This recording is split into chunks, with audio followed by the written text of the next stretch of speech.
Welcome back to This Week in Missouri Politics. I'm Jake Kroesen, the editor of the Missouri Times, and we've got something special planned for you. Every Tuesday, we're going to bring you our favorite clips from This Week in Missouri Politics and TWMP Daily, our favorite articles from the Missouri Times, and our favorite moments and stories from Show Me Missouri, all to you every Tuesday. Starting off at number 5, we've got Sam Graves talking about his highway bill. Take a listen. Let's talk about highways up in the whole state. You've been working on a new highway bill as the chair of the committee. Tell folks what that could mean for Missouri. It's going to be good for Missouri. So we passed our first highway bill in 1956 with the interstate system. And since then, we've had 11 total highway bills. And if you take a look at my time in Congress, I've been a part of writing 5 of those. That's almost half of it.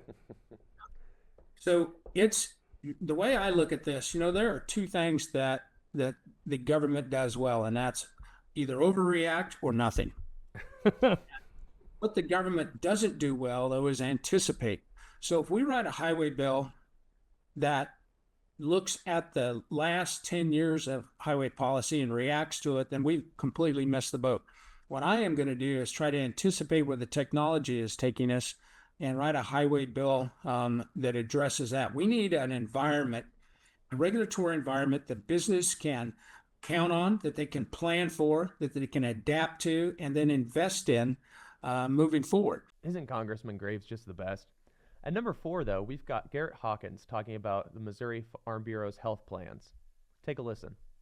Well, let's talk about, obviously, the economy for the last couple of years for farmers has been tough, but this year you guys in the legislature had some really good wins. Talk to me a little bit about your health plans, because that was a very big one from you for you guys to get. I was at the signing with Governor Kehoe. I'd never seen that many people there, just like so. And it wasn't lobbyists. It wasn't people in health industry or whatever. It was actual farmers who are going to benefit from this daily. Talk to me a little bit about them. Well, passage of health plans was really a passion project, not just for me, but for our members, who have for years have said that they have been left behind by failed federal health policies that have driven up the cost of health insurance for those who are self-employed. So farmers, small business owners, individuals, right? And we saw this when the Affordable Care Act passed. We were concerned about the segment that we represent being left behind. And what we've seen through the years is that it just gets worse. When you hear people that open their renewal notice and they see that their premium's going to go up 30-40%, and for a farm family now paying $2,500, $3,000 a month for basically a high deductible plan, it really eats into your ability to provide for your family. And in my first few years as president, as Missouri Farm Bureau president, what I heard over and over again is this: it was not sustainable, that some of our members were choosing to go uninsured, which is absolutely alarming when you think that you're one potential catastrophe away from losing part or everything. And then people looking for alternative means. And what we learned was that there are other states who had received approval by their respective state farm bureaus to be able to offer health coverage that operates outside of but alongside of the marketplace. And so we started that conversation. Unfortunately, 3 years later, it came to fruition, and January 1, we will be live, in which our members will be able to consider Missouri Farm Bureau for their health needs. A rare win for rural Missouri. Congratulations, Garrett. At number 3, we've got a fantastic story from you from Show Me Missouri. A little story about a Supreme Court justice named Zell Fisher. Take a listen.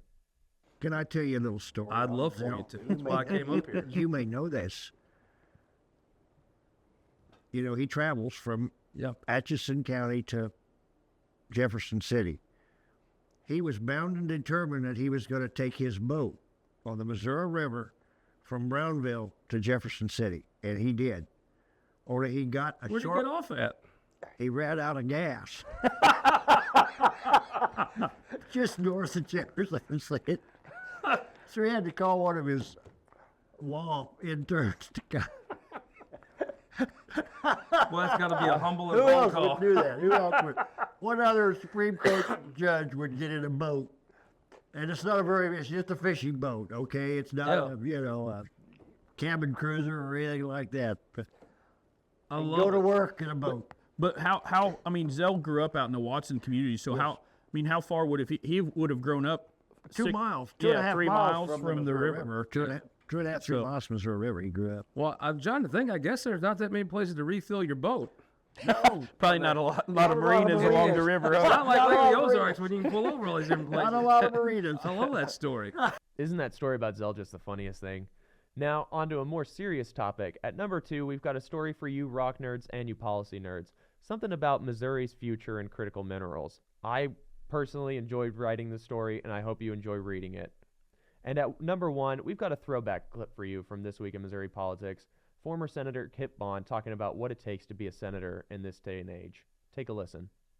Nobody would know what would make a better U.S. Senator than you would. What are some of the qualities that would actually, you see the campaign rhetoric and stuff, but when you actually have to get in there and produce from Missouri, what are some of the qualities that would make a good one? Number one, you need to know the state.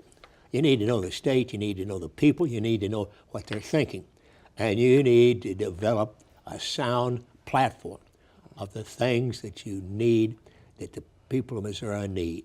I talked about education and economic development, and I worked on that.